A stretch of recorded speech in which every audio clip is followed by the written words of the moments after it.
you roll? Yeah. I got a 16. I got a 2. All right. Welcome to the Click Clack Shack. Thanks for visiting. Today we are talking about house rules.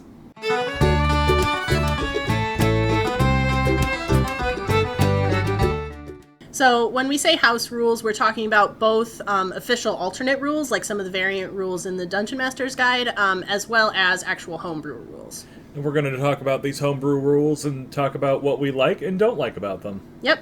But also remember rule number 1, which is that rules is written, the DM has the final say. So you can talk about whatever rules you want, have discussions with your group. That's great. That's awesome. But your DM has the final say on all rules, so please don't go argue with your DM because of something we said. Because, as you all know, DM is God, and they will hit you with lightning whenever they want you to. Yeah, don't piss off God. Don't piss off God. So there are many house rules on how to determine stats. There's, of course, 3d6, there's 4d6 drop 1, there's stat array, there's point buy. If you're really reckless, you could do 1d20 drop nothing. Yeah, and you just want to make sure, though, that everyone at your table is using the same method, or at least the same rules. So maybe you have a rule that you roll 46, drop 1, or take the standard array. But then you want to make sure that everyone at your table is using the same method for determining their stats. One of my favorite ways of how one of my groups determines stats is actually everyone rolls an array, and then we all vote on what array we like the best. So we choose that one, so we all share the same array. So it's kind of like 46 drop 1, and it's also kind of like standard array. So it standardizes the stats among everyone in the group, but there's still that randomness of rolling. Right, where it keeps everyone on the same level, but it also gives variety beyond what you could do with normal stat array. So our other favorite method of determining stats, and this is something that we used with a group that was playing a West Marches style campaign, is to do 46 drop 1, but then set boundaries. So the issue with 46 drop 1 sometimes can be that you either end up with really good stats or really terrible stats, right? And so if a player shows up at your table with all 18s for all their stats, that's usually at least a problem. Right, so what we did is we developed a standard array in the sense that the standard is 72, where you go, that is the normal amount of what the stats would be for a standard array. 15, 14, 13, 12, 10, 8, all added up. That is 72. So that kind of arose out of using that total from standard array as a judge for if your stats were appropriate. So again, it kind of prevents you from having a player show up with all 18s, right? Because that's going to add up to way more than 72. But we decided to set a hard cutoff for, well, how close to 72 is appropriate. So what we did is plus or minus 6. So the maximum for that is 78, while the minimum of that is 66. There we go. So we got the plus or minus 6 by basically saying if you have an extra 1 in each of your stats, so if each of your 6 stats is 1 above normal, that would be plus 6 to your total. And then same thing with minus 6. So those became kind of our boundaries for rolling for stats. Now, your group has to decide, where does it end? Can you re-roll if you don't like the stats? How many times can you re-roll? What happens if you get above 78? Yeah, or below 66, right? Do you get to re-roll in that case? Do you just take the standard array? If you roll stats and you get like 67, so you're still technically within the range, do you get to re-roll that? Do you get to choose to take standard array? Are you stuck with that stat array? Again, this is all up to the determination of the DM, so if they said something, that is it. Yeah, and that's not saying that you can't, raise concerns or talk to your DM if you don't like the rules, but if they say this is how we're doing it, this is their how we're God. doing it. Yep.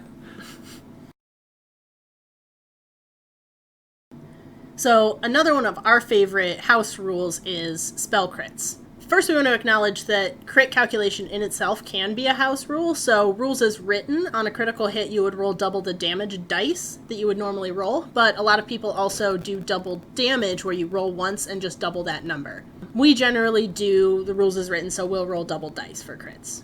Spell crits are kind of an additional rule for, I guess, getting more critical hits. Most attacks, ranged, spell, melee, all of them crit on a natural 20. However, what about saving throws? Saving throws by rules as written, do not crit. However, we don't find that that's too fun. We think it's more interesting if a target nat 1's their saving throw, they take the normal crit as they would as if it were a melee attack or a spell attack.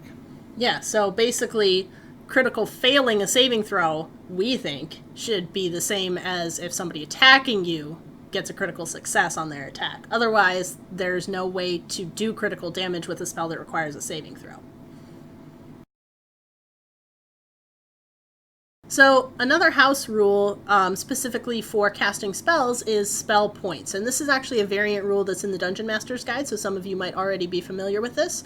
If you aren't, it's basically a different system that you can use instead of spell slots. So it works similarly to, if you're familiar with Final Fantasy, it works more like magic points, or it works like Magicka in Skyrim, where you have a certain amount of points that you can spend on your spells in a given day. This is much more flexible for low-level casting, approximately first-level spells through fifth-level spells, where it converts all of your spell slots into a point-level system. So it gives you much more flexibility on being able to cast things. If you just want to spend all of your day throwing magic missiles at everyone, do it, bud. And alternatively, if you did need to cast, like, say, Greater Restoration more than once per day, you could do that. It would just be at the expense of some of your lower level spells. So that is still somewhat of a limitation, but it's more flexible because you can essentially trade in those lower level spell slots to be able to cast higher level spells, whereas that's not something you can do with spell slots. Like, if you have one 5th level spell slot a day, you can only cast one 5th level spell a day. Still, there are some limits. Rules as written, you can only cast 6th-level spells once a day, but that's probably for the better.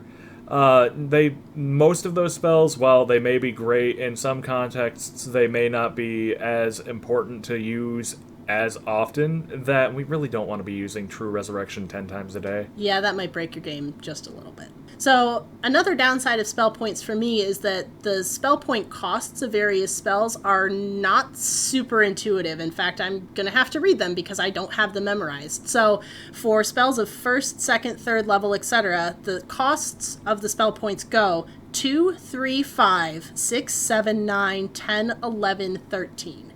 So you might memorize that if you use it enough, but I would definitely have to write it down like I did just now. I would have to put that on my character sheet somewhere because that's not intuitive at all to me. Right. You'll have to make a table like that. It might be a pain in the butt, but it will make it easier on you in the long run if you're using this homebrew. Yeah, rule. if you like the flexibility. And honestly, it's probably not that much more work than, keeping track of spell slots is.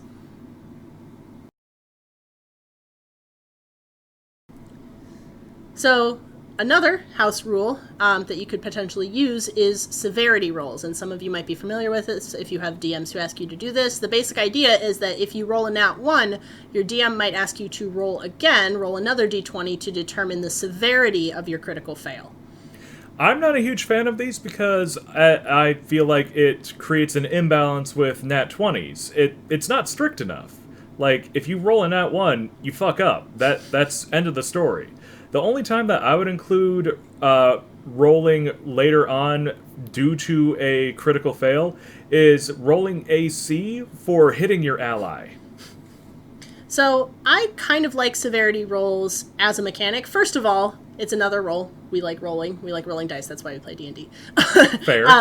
But I also like that it's kind of a way out of a nat 1, especially if your DM makes nat 1s pretty serious, right? Like, if a nat 1 means that you're going to hit an ally or something serious like that, or hurt yourself, I like that there's another kind of chance to get out of that. I think that if your nat 1s are that severe, you should make them less likely by essentially having to fail twice in a row. Whereas I feel that they need to be as bad as they are going to be right off the bat. Don't make them so deadly that it will give your players a panic attack when they get one, but it's definitely good to always have kind of like a base level on bad. Like, you lockpick a door and your lockpick breaks, and as it turns out, there was someone on the other side just about to open the door, and they catch you right in the face. Yeah. And I think that goes back to your point about balancing nat 1s and nat 20s, right? So, like, if a nat 20 is supposed to be super good, you do something awesome and amazing, that probably means a nat 1 means something pretty terrible happens. Which does lead us into another topic on that is a rule as written that not many people actually acknowledge, where skill checks don't technically nat 20 or nat 1. They just succeed or fail. Yeah, if you did not know this, rules is written. You cannot technically critically succeed or critically fail on a skill check. That is only for attacks. But let's be honest here, that's kind of lame. Yeah, that's no fun. I much prefer, succeeding wildly. Or failing wildly. But the other thing that I would just say about severity rolls, just like with everything else, is that if you are a DM and you're planning on introducing severity rolls into your game, make sure you talk to your players about it beforehand and you warn them, because introducing severity rolls kind of out of the blue might be frustrating or off-putting to some of your players if they weren't expecting it. If you say, okay, roll again, if you fail, you chop off your own arm, your players might not be very happy with you.